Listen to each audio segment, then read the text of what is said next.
पावसामुळे नुकसान झालेल्या शेतकऱ्यांच्या पाठीशी राज्य सरकार ठामपणे उभं. सर्वतोपरी देवेंद्र फडणवीस यांची ग्वाही. राज्यातल्या विविध ठिकाणच्या अतिवृष्टीग्रस्त शेतकऱ्यांना आतापर्यंत 2115 कोटी रुपयांची मदत. पंचनाम्यानंतर राज्य आणि केंद्र सरकारकडूनही मदत दिली जाईल. मुख्यमंत्री. राज्यात विविध ठिकाणी पावसाशी संबंधित घटनांमध्ये 8 जणांचा मृत्यू. अतिवृष्टीमुळे आतापर्यंत 70 लाख एकर क्षेत्राचं नुकसान. राज्य मंत्रिमंडळाच्या बैठकीत पूरस्थितीचा घेण्यात आला आढावा.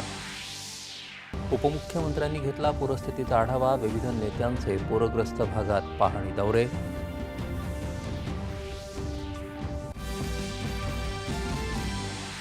राज्यात पावसामुळे शेतकऱ्यांचं अतोनात नुकसान. केंद्र आणि राज्य सरकारनं तातडीनं मदत करावी. ज्येष्ठ नेते शरद पवार यांची मागणी.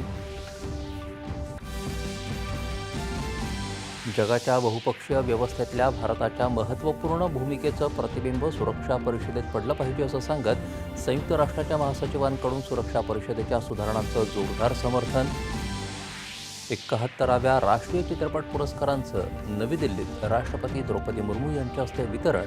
सर्वोत्कृष्ट बालचित्रपट म्हणून नाळ 2 तर श्यामची ठरला सर्वोत्कृष्ट मराठी चित्रपट.